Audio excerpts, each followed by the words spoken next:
All right, so let's get started here. Last time we talked about call and put option payoffs. We looked at the payoffs at expiration for both the buyer and the writer of call option. We also discussed some popular option strategies. Today we are going to talk about option pricing or option valuation.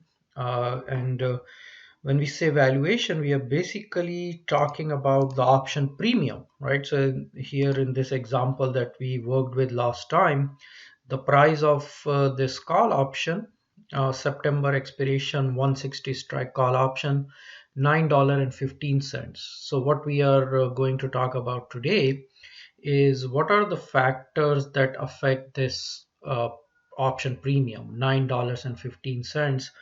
Where does this come from? So you might have learned about stock valuation and bond valuation in your other classes, 320 perhaps. Here we are going to talk about option valuation, and as we'll see, it is very different from what you might have learned about a stock or bond valuation. Okay, so to begin with, there are two components of the option value that we need to be familiar with. One is what we refer to as the intrinsic value of the option, and the other is the time value of the option. Okay, intrinsic value and time value. So I again want to use that same example to illustrate these intrinsic and time value ideas. Okay, so the premium is $9.15, right?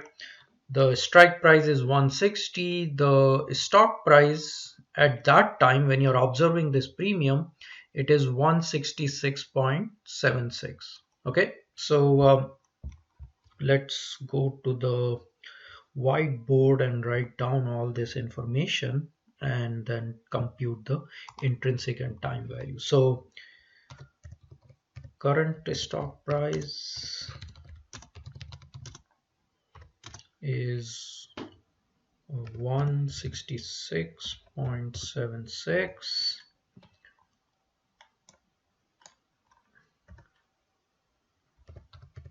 Exercise price is 160, and the call option premium is $9.15. Now, if you recall, call option gives you the right to buy the underlying stock at 160, right? You have the right to buy the stock at 160, and if you were to exercise that option, you can buy it for 160, and you can sell it for 166.76 if you were to exercise this right away, right? So, so think about this.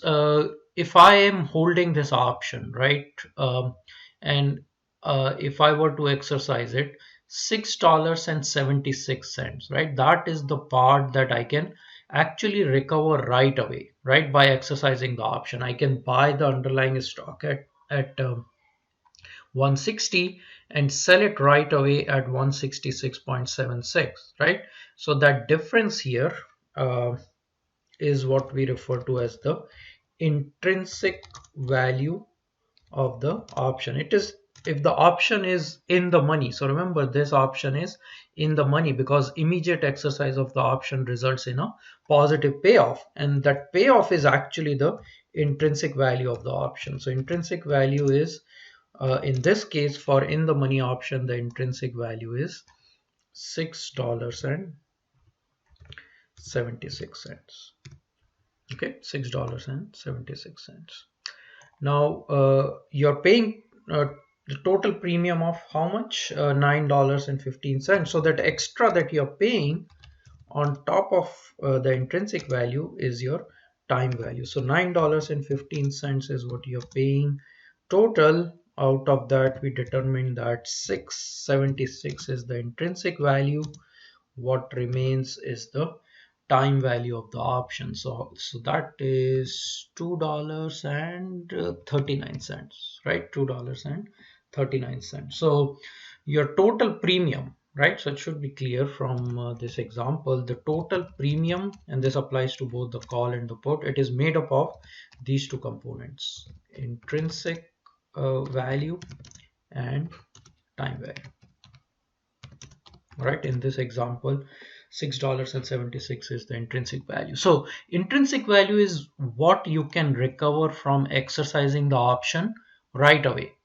And whatever extra you're paying, so that's another important thing to understand. If I can recover only 676, why would I be willing to pay this extra $2.39? So as the name suggests, this is the time value. And remember, don't confuse this with time value of money that you have learned about. This is a different idea here.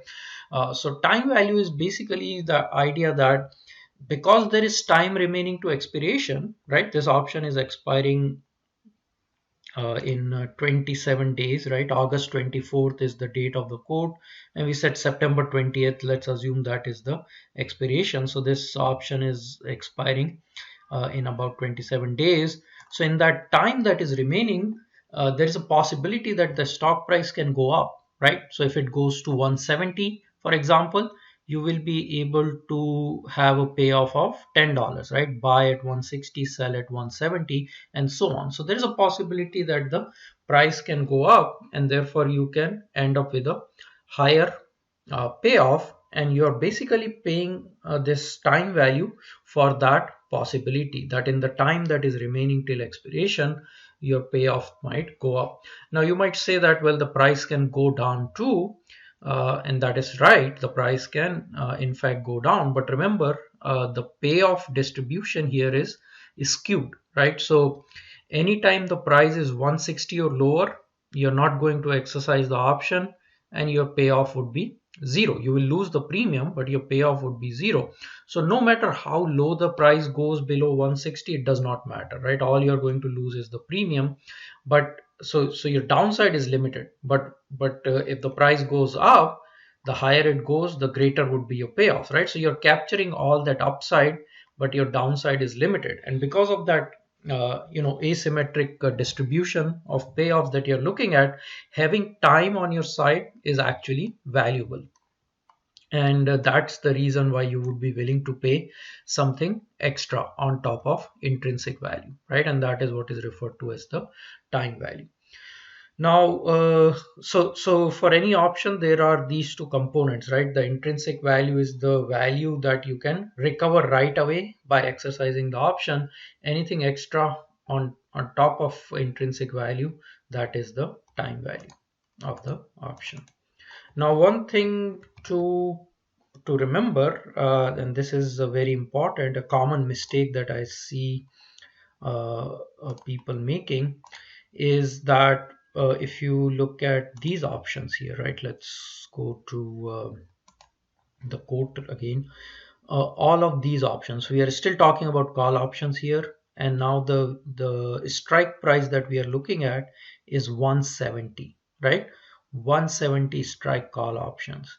These call options are out of money, right? Out of money option is when the exercise price is greater than the stock price for the call option. And so out of money means that you have the right to buy the underlying stock at 170, but you would not sell it at this point, right? I mean, if you buy at 170 and sell it at 166.76, you would actually have a negative payoff. So obviously you would not want to do that. So if you're buying this option, right, 170 strike call option, why would you be buying that option? You would buy that for the possibility that even though this option is out of money at this time, you might still end up being in a profitable position if the stock price goes up till expiration, right? So let's say the stock price goes to 175 or 180 or whatever, and at that time that option would be in the money and you would have a positive payoff. So at this time, when you're purchasing the option, when you're observing this quote, the option is out of money, but you're basically buying it for the possibility that in the time that is remaining, the price might move favorably and you might end up with a profitable position, right? So in this case of out of money options, there is no intrinsic value, right? You're not going to get any payoff from immediately exercising the option. In fact, you would not want to exercise this option immediately, right? So this entire premium that you're paying, right, the $3 premium for this September 170 call option, this $3 premium is entirely for the time value. Okay, so let me write that down. This is an important point.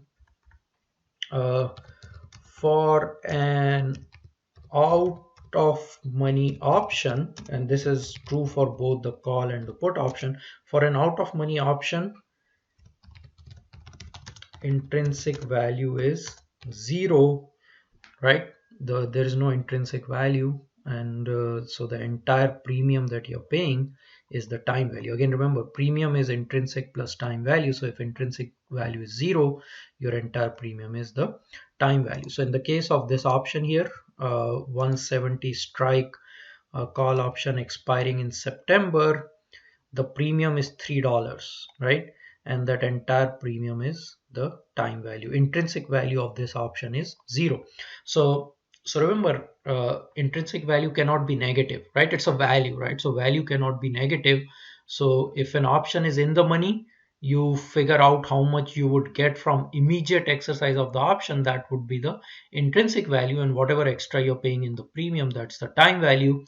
For an out of money option, the intrinsic value is 0, and the entire premium that you're paying would be the time value. Similar concept would apply to the put option, right? Put option gives you the right to sell. So in this case, you have the right to sell at 160. For the first one, you have the right to sell at 160, and this put option is out of money, right? So you have the right to sell at 160, meaning if you were to exercise it, you would be buying at a higher price and selling at a lower price. So this put option is out of money. You would not want to do that. So in case of this 160 strike put option, the intrinsic value is 0 because it is out of money. The entire premium that you're paying, $2.62, that is the time value. 170 strike put options, they are in the money, right? So they are in the money, and in those cases, the premium is made up of intrinsic and time values, right? So what would be the intrinsic value? How much? So let's look at this example here. 170 strike put option expiring in September. The premium is $6.20, right? Again, you have the right to sell at 170. So right to sell at 170, meaning you can buy at 166.76 and sell at 170. So